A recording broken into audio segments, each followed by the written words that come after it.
नमस्कार मित्र, स्वदेश या चॅनलमध्ये आपलं स्वागत आहे। पूर्वी एखाद्याला ताप आला किंवा कोणताही आजार आला तर एखाद्या बुवा बाबाची किंवा साधू महाराजांचा अंगारा त्या रुग्णाच्या कपाळाला लावला जात असे।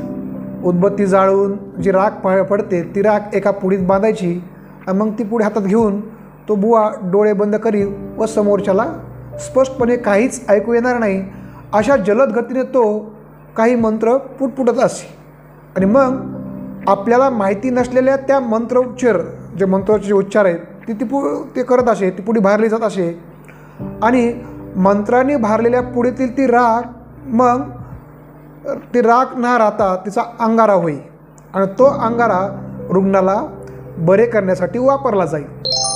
अंगारा जसा कपाळावर लावला जातो तसाच तो पाण्यातून देखील मिसळून दिला जातो।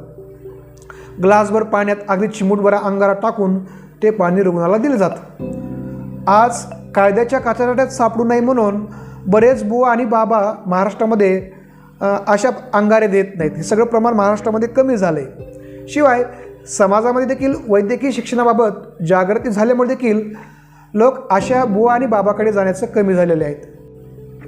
अंगाराने आजार बरा होऊ शकतो ही लोकांच्या मनातील धारणा देखील आता कमी होत आहे। परंतु काही आजारांना मात्र औषध उपचार नसतो तर लोकांना असं वाटतं की ते अंगारानेच बरे होतात आणि मग कायद्याचं बंधन असताना देखील अंधारामधून तो अंगारा घ्यायला जात असतात। मित्रहो, आपल्या राज्याचे जे विद्यमान उपमुख्यमंत्री आहेत दुसरे उपमुख्यमंत्री अजित पवार यांना देखील काल परवा ते आजारी पडले होते आणि मग आजारी पडल्यामुळे अजितदादांनी उपचार घ्यायला दवाखान्यात जायला पाहिजे होतं, परंतु ते दवाखान्यात जात नव्हते, गेले नव्हते। खरे तर अजितदादा आणि आजार या शब्दांची सांगड घालणं हेच मुळात कठीण आहे, ते चुकीचं आहे। कारण दादा सहसा कधी आजारी पडत नाहीत। भल्या पहाटे उठणारा आणि कामाला लागणारा माणूस फार कमी आजारी पडतो। कारण का, जो माणूस भल्या पहाटे उठेल तो कामाचा माणूस असतो आणि जो माणूस कामाचा असतो तो कसा आजारी पडणार। आणि जो माणूस कामात असतो तो काय निरोगी देखील असतो। आजारी ते लोक पडतात जे काम न करता दिवसभर पडून राहतात। अशा कामचुकार लोकांनाच आजार होतो। मग दादा तर नेहमी कामात असतात आणि मग त्यांचं लक्ष कामचुकार लोकांवर पण असतं आणि मग जे लोक कामचुकारकी करतात त्यांना ते दमदाटी करतात। म्हणून दादा आजारी पडणं हीच फार मोठी म्हणजे विनोदाची गोष्ट आहे। पण असे असले तरी मित्रांनो, काल परवा दादा चक्क आजारी पडले आणि अत्यंत कष्टाळू असणारे दादा कोणतीही गोष्ट कामाची न चुकवणारे राज्याच्या कॅबिनेट ची जी बैठक होती त्या बैठकीला गेले नाहीत आणि याच्यामुळे का बैठकीला गेले नाही तर ते आजारी पडले होते।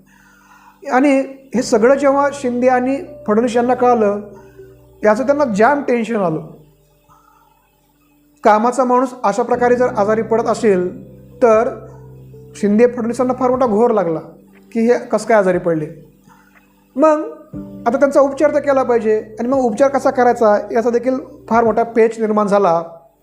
कारण दादांचा जो आजार होता हा काही डॉक्टरांच्या औषधाने बरा होणारा आजार नव्हता आणि याची पक्की खात्री शिंदे आणि फडणवीस यांना देखील होती। बरं, हा याचा उपचार कुठं करायचा? कारण दादा काही साधीसुधी व्यक्ती नाहीत। त्यांचा उपचार मुंबईला करायला तो मुंबईमध्ये होत नाही, पुण्यालाही होत नाही। तर मग त्यांचा जर उपचार करायचा असेल तर ते थेट दिल्लीलाच जावं लागणार होतं आणि म्हणून शिंदे आणि फडणवीस दोघेही काळजीत पडले होते की आता दिल्लीला जावं लागणार आहे आणि म्हणून दिल्लीला जाऊन त्या दोघांनी दादांसाठी शहाचा अंगारा आणला आणि तो शहाचा अंगारा आणल्याशिवाय दादांना गुणच येणार नाही याची दोघांना पण खात्री होती। म्हणून ते सरळ दिल्लीला गेले, सगळे कामधंदे सोडले, दिल्लीला गेले आणि अमित शहांची भेट घेतली आणि दादांची अडचण सांगितली आणि मग अमित शहाने देखील बंद लिफाफ्यामध्ये त्यांना तो जो जादुई अंगारा दिला आणि तो दिल्लीहून आणलेला तो जादुई अंगारा बंद लिफाफ्यातला एवढा जादुई होता की दादांना तात्काळ गुण आला. दादा चक्क ठणठणीत झाले आणि कामाला लागले. कामाचा माणूस लगेच कामाला लागतो. आपले सहकारी आजारी पडून बैठकीला येत नसतील तर मुख्यमंत्री शिंदे आणि उपमुख्यमंत्री देवेंद्र फडणवीस लागोलाग दिल्लीला जातात व आपले सहकारी अजित पवार यांचे प्रश्न सोडवतात. हे किती घाईत गडबडीत करतात. एका बाजूला आजाराचे नाटक करून आपल्याला हवं तसं करण्यासाठी दबावाचे राजकारण चालू होते, तर दुसऱ्या बाजूला नांदेडमध्ये दवाखान्यामध्ये मात्र बालकांचे 30पेक्षा जास्त मृत्यू 24 तासामध्ये होत होते. एका बाजूला एका उपमुख्यमंत्र्याला भेटण्यासाठी राज्यातले मंत्री असतील, नेते असतील, आमदार असतील, त्यांच्या घरी धावपळ करत होते, त्यांना भेटायला जात होते. राज्याचे मुख्यमंत्री आणि उपमुख्यमंत्री त्यांचा आजार दूर करण्यासाठी अमित शहाकडे भेटायला जात होते, तर दुसऱ्या बाजूला राज्यातील नांदेड या ठिकाणी किंवा औरंगाबाद या ठिकाणी किंवा नागपूर या ठिकाणी सर्वसामान्य जनतेचे मृत्यू होत होते, गोरगरिबाचे मृत्यू होत होते. आणि ह्या सगळ्या घटनेकडे पूर्णपणे या राज्यकर्त्यांचं दुर्लक्ष होतं. कुणालाही लक्ष द्यायला ठिकाणी वेळ नव्हता. इव्हन राज्यकर्ते तर सोडाच, परंतु प्रशासन देखील पूर्णपणे या ठिकाणी दुर्लक्ष करत होते. आणि म्हणून हे सगळे जे बळी या ठिकाणी झाले, औरंगाबादचे असतील किंवा नांदेडचे असतील, नागपूरचे असतील, ह्या सगळे बळी हे व्यवस्थेच्या नाकर्तेपणाचे बळी आहेत. कसलंही या ठिकाणी मागच्या 4-5 दिवसामध्ये पूर्ण दुर्लक्ष झालं. आणि या दुर्लक्षामुळे या ठिकाणी नांदेड पाठोपाठ नागपूर असेल किंवा औरंगाबादचं रुग्णालय असेल, या ठिकाणी अशा अनेक घटना घडल्या. नागपूरच्या रुग्णालयात देखील एका दिवसात 10पेक्षा जास्त रुग्णांचा मृत्यू झाला होता. आणि तीच अवस्था औरंगाबाद येथील घाटी रुग्णालयाची होती. घाटी रुग्णालयामध्ये औषधाचा फार मोठा तुटवडा आहे. केवळ 10 ते 15 दिवसच पुरतील एवढंच त्या ठिकाणी औषधं आहेत. बरं, औरंगाबादच नाही किंवा नागपूरच नाही तर राज्याच्या जवळपास अनेक जिल्हा रुग्णालयामध्ये या सगळ्या अडचणी आहेत.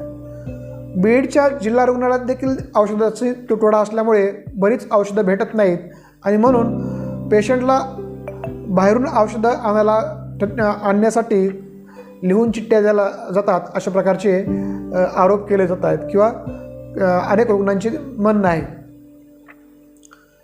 म्हणजे एकूण राज्यामध्येच ही जी आरोग्य व्यवस्थेची हेळसांड होत आहे आणि याच्यातून देखील शासन काही शिकायला तयार नाही, राज्य सरकार काही शिकायला तयार नाही. एका बाजूला आपण देशामध्ये दुसऱ्या देशांना आपण कोरोनाच्या औषधं पुरवली, अनेकांना लसीही दिल्या आणि त्यावरून आपल्या पंतप्रधानांनी स्वतःची आपल्या देशाची प्रगतीचा आलेख लोकांना सांगितला की आमची कशी प्रगती होत आहे, स्वतःचे महिमामंडन केले.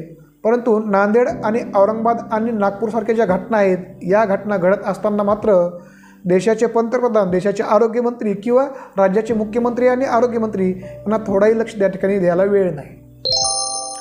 राज्याची आरोग्य व्यवस्था रस्त्यावर जात आहे हे आपल्याला नेहमी प्रत्यय येतो आहे.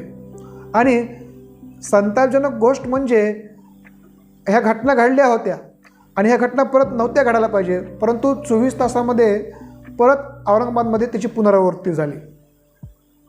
आणि ही पुनरावृत्ती झाल्यानंतर देखील सत्ताधारी आणि विरोधक हे नुसते एकमेकावर चिखलफेक करत राहिले, एकमेकांना नावं ठेवत राहिले, याचं राजकारण करत राहिले आणि त्या ठिकाणी जे सर्वसामान्यांचे बळी जात होते त्याच्याकडे मात्र पूर्णपणे त्या ठिकाणी दुर्लक्ष केलं गेलं. सरकारची चूक झाल्यावर जेव्हा विरोधक सरकारवर टीका करतात तेव्हा त्या चुकीच्या दुरुस्तीतून सत्ताधाऱ्यांनी विरोधकांना उत्तर द्यायचं असतं आणि विरोधकांना अपेक्षित कृतीतून त्या ठिकाणी विरोधकांना शांत करायचं असतं, ना की विरोधकांच्या तोंडाला लागायचं असतं. पण अलीकडे तसे होताना दिसत नाही. नांदेडच्या प्रकरणातही परत तेच झालेले आहे. काँग्रेसचे ज्येष्ठ नेते अशोक चव्हाण यांनी रुग्णांच्या मृत्यूप्रकरणी सरकारला जॉब विचारला असता सत्तेतील नेत्यांनी आपण कसे चूक नाहीत हे सिद्ध करण्यासाठी धडपड केली, पण प्रत्यक्ष परिस्थिती सुधारणा करण्यासाठी काही पाऊल उचलले नाहीत. विजय वडेट्टीवार यांनी देखील सरकारी दवाखान्याला भेट दिली आणि त्या ठिकाणच्या रुग्णांच्या गाठीभेटी घेऊन त्यांनी सरकारला काही उपाय सुचवल्या, परंतु अजित पवारांच्या आजारासाठी धावधाव करणारे सरकार लोकांच्या आजारासाठी मात्र गेंड्याची कातडी पांघरून बसले होते. परिणामी लगेच 2 दिवसात परत त्या घटनेची नांदेडमध्ये पुनरावृत्ती झाली आणि जवळपास 14 बालकांना आपला जीव गमवावा लागला. आणि हे झालं तरी सरकार मात्र धावधाव करायला तयार नाही आणि ते आता दिल्लीला पण जायला तयार नाही. खरे तर राज्यातील एकूणच आरोग्याची परिस्थिती बिकट आहे. राज्य सरकारच्या वतीने आयुष्यमान भारत, महात्मा ज्योतिबा फुले सारख्या योजना जरी राबवल्या जात असल्या आणि करोडो रुपये खर्च केले जात असले तरी हा सगळा पैसा कुठं जात आहे हे कळायला मार्ग नाही. कारण एवढा प्रचंड पैसा खर्च करून देखील एका रात्रीमध्ये आणि 24 तासामध्ये जर असे 50-50 जर रुग्णालयाचे मृत्यू व्हायला लागले तर याच्यापेक्षा वाईट अवस्था आरोग्य यंत्रणेची काय असू शकते. कोरोनाच्या काळामध्ये पूर्ण देशाला एक धडा मिळाला की देशामध्ये आरोग्य व्यवस्थेमध्ये प्रचंड गुंतवणूक करण्याची गरज आहे, आरोग्य व्यवस्थेवर प्रचंड खर्च करण्याची गरज आहे. आणि एवढा धडा मिळून देखील राज्य सरकार जर आरोग्य व्यवस्थेवर लक्ष द्यायला तयार नसेल, तर ते खर्च करायला तयार नसेल, औषधोपचारासाठी जर त्या ठिकाणी इन्व्हेस्ट करायला तयार नसेल, तर या ठिकाणी एका रात्रीमध्ये 50-50 जीव या ठिकाणी जात असतील तर याच्यापेक्षा मोठी गोष्ट या ठिकाणी दुर्दैवी गोष्ट दुसरी नाही असं या ठिकाणी वाटतं. राज्यभरामध्ये विविध सरकारी दवाखान्यामध्ये औषधांचा तुटवडा आणि अव्यवस्था यामुळे बालकांचे व इतर रुग्णांचे जीव जात असतील तर यावर राज्यकर्ते काही कठोर पावले उचलणार नसतील तर जनतेच्या आरोग्य यंत्रणेवर विश्वास उडेल आणि जनता देखील परत सरकारी दवाखान्यामध्ये न जाता ते बुवा आणि बाबाकडे अंगारा घ्यायला चालले, जो अंगारा आहे अंगारा घ्यायला चालले आणि अंगारा घेऊन जर उपचार करायला लागले आणि हा उपचार घ्यायला जर ते प्राधान्य द्यायला लागले तर मात्र राज्यासाठी फार वाईट वेळ येऊ शकते. मला असं वाटतं की या ठिकाणी राज्य सरकारने याचा विचार केला पाहिजे आणि लवकरात लवकर आरोग्य व्यवस्थेमध्ये भरपूर सुधारणा केल्या पाहिजेत, त्यात गुंतवणूक केली पाहिजे. एवढं बोलतो आणि थांबतो. जय हिंद, जय महाराष्ट्र. मित्रहो, या ठिकाणी मांडलेले विचार जर आपल्याला आवडले असतील तर जास्तीत जास्त शेअर करा आणि सबस्क्राईब करा. एवढं बोलतो आणि थांबतो. जय हिंद, जय महाराष्ट्र.